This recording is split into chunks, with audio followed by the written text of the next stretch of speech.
Ya, Ian. Ya, Ridwan, bisa dijelaskan apakah Anda saat ini sudah tiba di lokasi? Ya, Ian dan juga saudara, saat ini saya masih di perjalanan menuju ke lokasi di mana ledakan amunisi sudah tidak layak pakai tersebut meledak. Di mana kejadian tersebut terjadi pada tadi pagi sekitar pukul 9:30 waktu Indonesia Barat.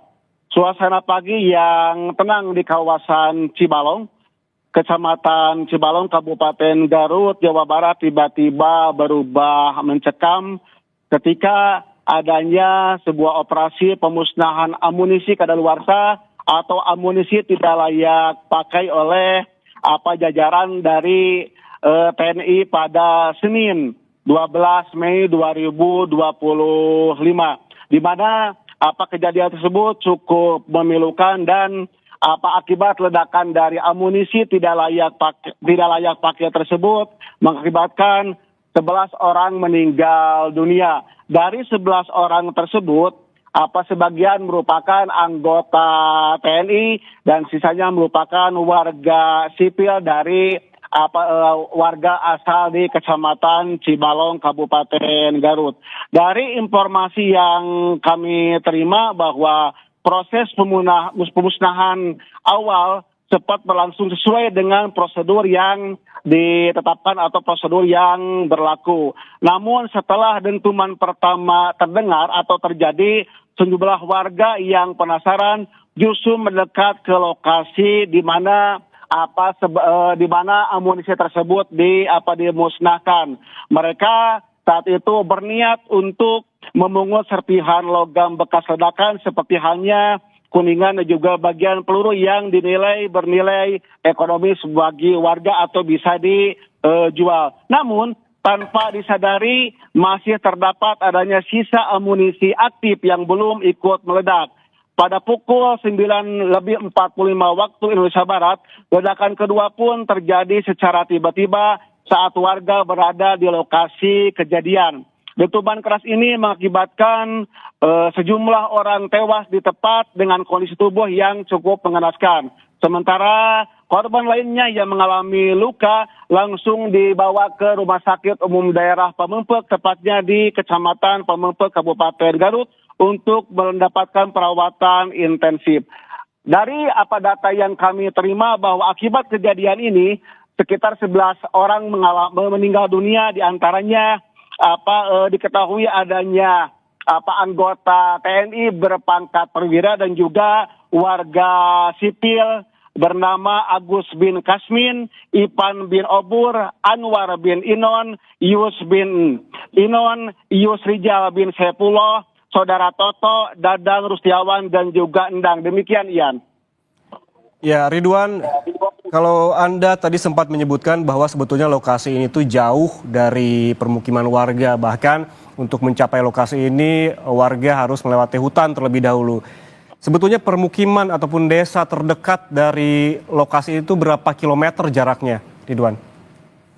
Memang kalau lokasi atau desa Sagara ke lokasi tempat pemusnahan amunisi tidak layak pakai tersebut, memang lokasinya cukup jauh. Bahkan sebelumnya anggota TNI yang bertugas di lapangan telah ngewanti-wanti atau telah memberikan peringatan terhadap warga untuk tidak mendekati zona merah atau tidak mendekati lokasi di mana ledakan tersebut atau di mana amunisi tidak layak pakai tersebut diledakan seperti itu.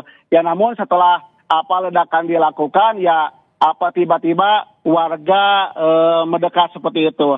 Dan Ian dan juga saudara, peristiwa ini pun menjadi peringatan serius akan pentingnya penerapan standar operasional prosedur atau SOP yang ketat dalam kegiatan pemusnahan bahan peledak. Memang ini telah dilakukan oleh anggota TNI yang bertugas di lapangan sesuai dengan prosedur yang berlaku. Demikian, Ian. Ya, Ridwan, apabila saya melihat dari gambar video amatir begitu, ada beberapa mobil jenazah yang keluar begitu dari lokasi pemusnahan amunisi. Anda yang dalam perjalanan apakah sempat berpapasan dengan mobil jenazah ataukah dengan petugas polisian yang hendak ke lokasi? Hingga kini memang saya belum melihat secara langsung evakuasi yang dilakukan oleh petugas karena memang saya masih di perjalanan menuju ke lokasi yang memang memakan waktu sekitar kurang lebih 4 hingga 4 sampai 5 jam seperti itu. Jadi saya masih di perjalanan menuju ke kawasan perbatasan antara kawasan kota dan juga daerah Garut Selatan. Demikian, Ian. Ya, baik Ridwan, apakah Anda sempat berkontak begitu dengan otoritas tempat terkait dengan pengecekan atau pemeriksaan di lokasi? Apa saja upaya petugas di lokasi untuk mengecek terkait dengan meledaknya amunisi pada saat pemusnahan? Saya tadi sempat mendapat informasi dari salah satu warga di Kecamatan Cibalong.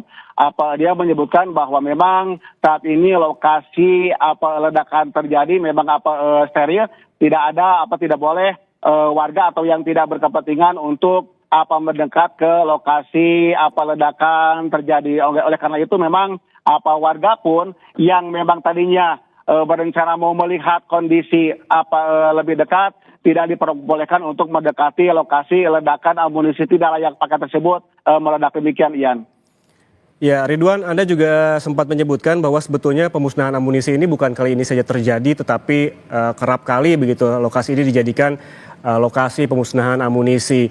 Namun memang cukup mengagetkan ketika kali ini ada ledakan yang mengakibatkan 11 orang tewas. Di pemusnahan amunisi yang sebelum-sebelumnya yang Anda tahu begitu, sebetulnya bagaimana terkait dengan tata laksananya begitu? Apakah memang diperbolehkan masyarakat untuk datang ataukah memang sebetulnya harusnya ada penjagaan di sekitar lokasi atau seperti apa biasanya, Ridwan?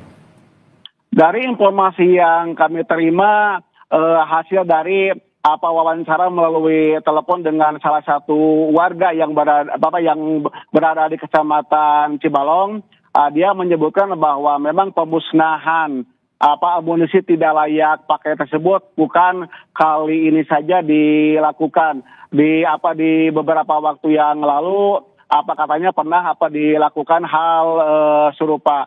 Ya, karena memang sebelum dilakukan pemusnahan, ya warga yang akan mendekat ke lokasi memang sudah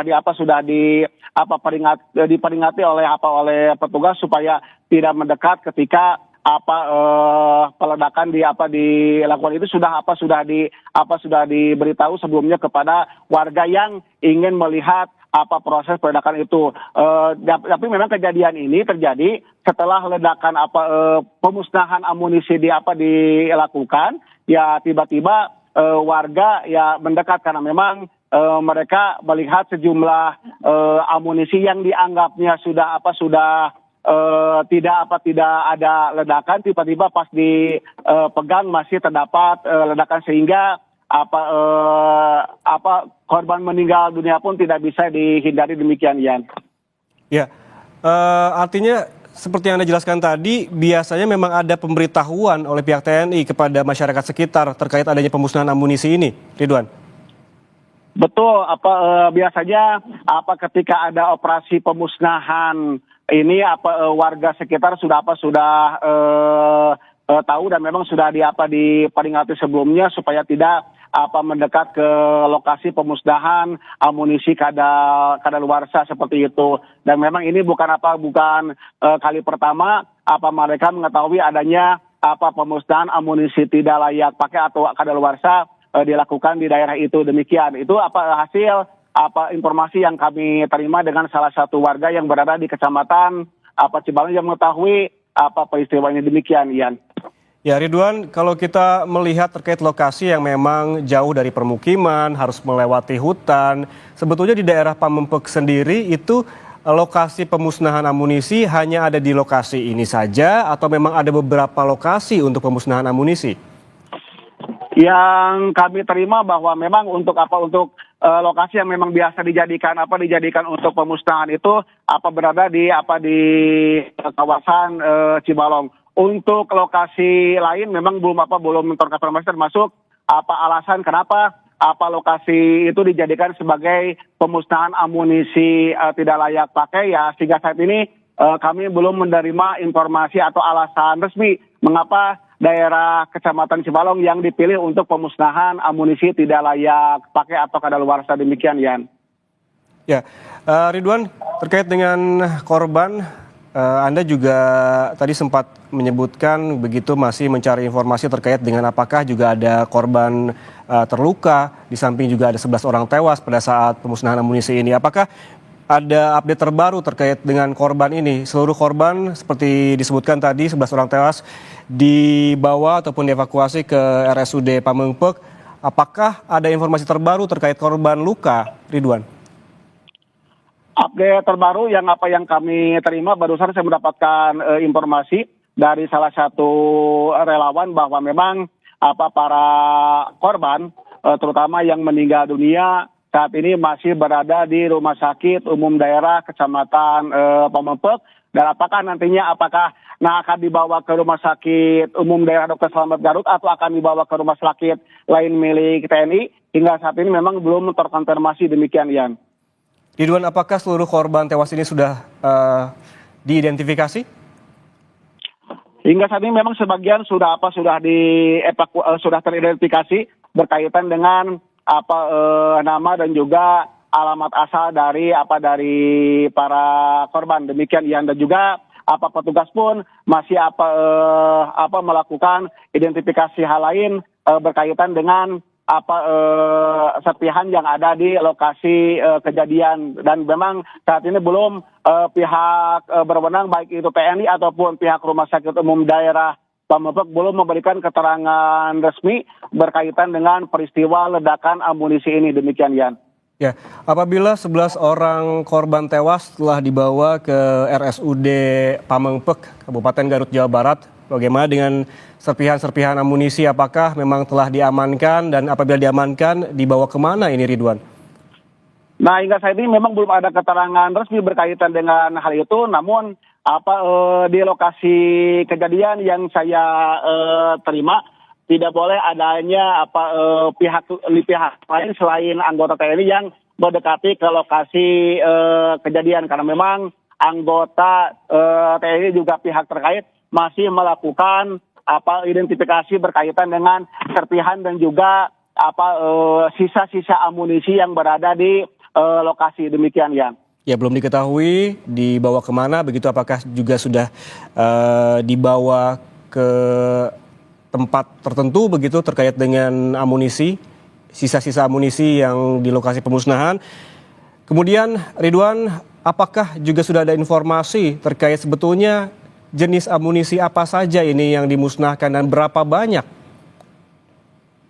Sampai saat ini kami belum menerima informasi resmi jumlah amunisi yang dimusnahkan tadi pagi, termasuk jenis amunisi apa saja yang tadi dimusnahkan. Hingga saat ini kami belum menerima informasi resmi baik itu dari pihak Kodim 0611 Garut ataupun dari jajaran Korem 062 Tarumaga ataupun dari pihak-pihak lain berkaitan dengan peristiwa ini. Dan juga tadi pun kami sempat mengkonfirmasi ke pihak Polres Garut.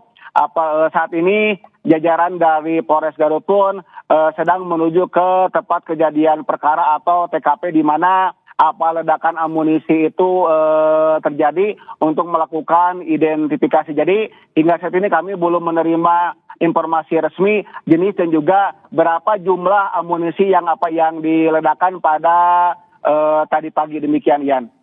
Ya, kalau kita melihat catatan korban ini, Ridwan, ada 2 dari anggota TNI yang menjadi korban tewas, 9 diantaranya merupakan warga sipil. Ini apakah ditempatkan ataupun dibawa ke RSUD yang sama, dan apakah sudah ada pihak keluarga juga gitu? Apakah ada informasi ada pihak keluarga yang mendatangi RSUD? Betul, dari informasi yang kami terima bahwa semua korban baik itu warga sipil seperti halnya saudara Agus, Ipan, Anwar, Ius, Toto, Dadang, Rustiawan dan juga Endang. Memang semua korban semua dievakuasi menuju ke Rumah Sakit Umum Daerah Pamengpeuk, dan juga sebagian keluarga sudah berdatangan ke ke rumah sakit seperti itu. Namun demikian, ya hingga saat ini jenazah atau para korban yang masih dilakukan identifikasi oleh pihak petugas dan juga belum bisa dibawa oleh keluarga masing-masing. Dan ini pun pihak keluarga masih menunggu apakah nantinya dari Rumah Sakit Umum Daerah Pamengpeuk bisa langsung dibawa ke rumahnya masing-masing atau nantinya akan dilakukan otopsi atau ada langkah-langkah lain. Ya hingga saat ini pihak keluarga pun masih menunggu langkah selanjutnya dari pihak berwenang terkait dengan para korban ledakan amunisi tidak layak pakai ini. Demikian, Ian. Baik, kami akan menunggu informasi terbaru dari Anda, Ridwan, terkait dengan bagaimana pemeriksaan di lokasi kejadian dan juga bagaimana terkait dengan para korban yang saat ini berada di RSUD Pamengpeuk, Kabupaten Garut, Jawa Barat. Terima kasih Ridwan Mustafa, jurnalis Kompas TV di Breaking News Kompas TV. Dan Saudara, Kapendam 3 Siliwangi, Kolonel Infanteri Mahmudin Abdi